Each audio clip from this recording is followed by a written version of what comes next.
மகாராஷ்டிரா வந்து நம்ம கஸ்டமர் இந்த இன்விசிபிள் சோக்கர் செட் ஆர்டர் பண்ணியிருந்தாங்க. இது எங்கேயோ பார்த்த மாதிரி இருக்குல்ல.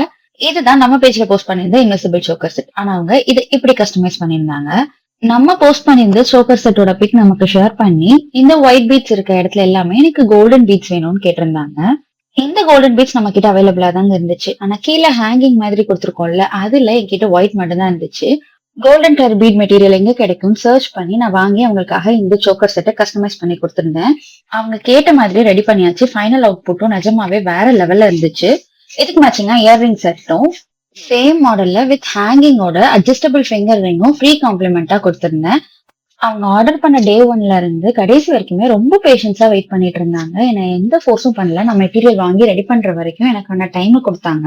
அவுட்புட்டும் அவங்க கேட்டிருந்த மாதிரியே இருந்துச்சு. அவங்களுக்கு ரொம்ப சாட்டிஸ்ஃபைட் அண்ட் ஹாப்பி. அஃபோர்டபிள் பிரைஸ்ல குவாலிட்டி சூப்பரா இருக்குன்னு எனக்கு ரிவ்யூ கொடுத்திருந்தாங்க. அவங்களுடைய ரிவ்யூவை நான் நம்ம ஸ்டோரி ஹைலைட்ல ஷேர் பண்ணிருக்கேன். கஸ்டமர் ரிவ்யூன்ற ஹைலைட்க்கு கீழே இருக்கும். கஸ்டமர் கொடுக்குற ரிவ்யூஸ், அவங்களுடைய ரா பிக்சர்ஸ் எல்லாமே நான் ஸ்டோரியில ஷேர் பண்ணிருப்பேன். அது எல்லாமே ஸ்டோரி ஹைலைட்ஸ்ல எப்பயுமே அவைலபிளா தான் இருக்கும். நீங்க நம்ம கிட்ட பர்ச்சேஸ் பண்ணணும்னு நினைச்சீங்கன்னா ஒன்ஸ் நம்மளோட ஸ்டோரி ஹைலைட்ஸ் எல்லாமே விசிட் பண்ணி பார்த்துட்டு நம்ம கிட்ட பர்ச்சேஸ் பண்ணுங்க. உங்களுக்கே நம்மளுடைய ப்ராடக்ட்ஸ் பிடிக்கும்.